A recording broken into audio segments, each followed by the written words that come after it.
All right, so we have just been listening to that special report about the stock market and obviously ups and downs. This is a big down for us to start the week. It is. We wanted to know more about the best investment options right now. So joining us is fiduciary investor and financial planner James Virgilio, a part of Chacon, Virgilio and Diaz Wealth Management. And we're so glad to have you today at such a time as this. I'm sure you're getting lots of calls and people are worried. So what are you telling them? Well, there's good reason for concern. And at my firm, we actually sold out of the stock market at the end of February. So we're in a fortunate position. But the reality is most people's 401ks, their retirement, if they're retirees, this is one of the most panic-filled times of their lifetime. And if you're 70, you've lived through a lot of financial shocks. The most important thing for any investor to do now is ask themselves, do I have an investment strategy? And if the answer to that question is no, they need to begin to answer that now. The temptation is to just kind of close your eyes. I'm not going to look for several years. I hope it all works out. But you really need to make sure, what's my strategy? What should I be doing? Because using our emotions leads to panic buying, which is why there's no toilet paper or sanitizer, right? Same thing happens with our investment portfolios.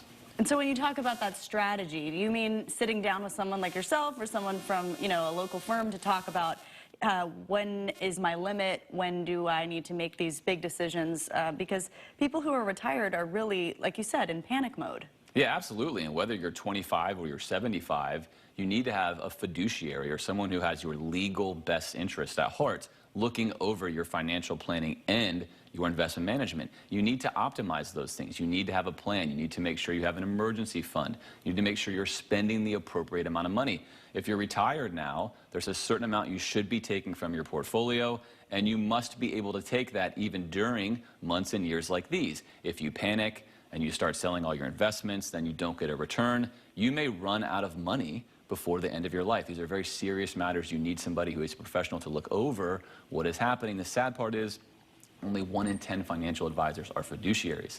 It's not that easy to get the advice you need, so a lot of us just sort of follow what our neighbors or our friends do, and it's sort of a lemming theory where everyone kind of does the wrong thing all at the same time.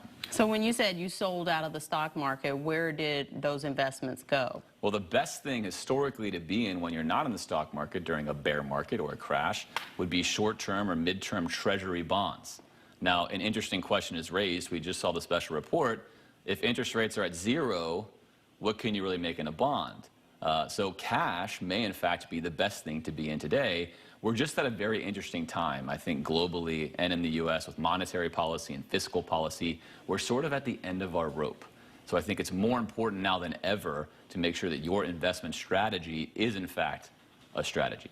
And I talked to you about this as we were in that special report. Is this the worst that we've seen? I mean, this is really historic. This is the fastest drop we've seen entering into a bear market. We talked about 1987, which was a one-day sort of flash crash, explainable based upon algorithmic trading. This is different. This is a full-on panic. This is much like a run on the bank during the Great Depression, except this is a run on our health, causing the world to shut down. This is unprecedented. And what you're seeing is the market is actually trying to react to the fact that these companies are not going to be as profitable. You're going to have small businesses closing in places like Italy and elsewhere. That's going to affect our economy for years to come. On average, it takes at least 3 years to get out of a bear market. This is probably not something that we're going to get back from in a month or two. Do you see this being something that we come back from or come back from differently, like we'll never be the same financially in the States or globally? Yeah, human behavior is probably the most important thing to follow here, and that is the answer to your question. Any shock that you have, whether it was the Great Depression or the Vietnam War or the flash crash, changes how we operate as people. There is no doubt that this is going to change how we operate for the foreseeable future. Oftentimes, the pendulum swings too far. We try to overcorrect things that we just can't see in the future. We create new regulation, new rules, new laws. And something like this, it truly was unpredictable, and how we are reacting to it is unprecedented. There's no doubt this will change significantly how the financial world and how we operate as investors. All right, so lastly, before we let you go, if you need help, if you need a fiduciary, what do you recommend? It's important to ask, are you a fiduciary all the time? Then look for these 3 certifications: the CFP, which is the Certified Financial Planner, or a CFA or CIMA for an investment manager. Very few investors have actual board certified credentials. Make sure you find those. You can find that on my website, cddwealth.com. Lots of educational resources that are there to help you find somebody to make sure that you can get taken care of. Great advice. Thank you, James.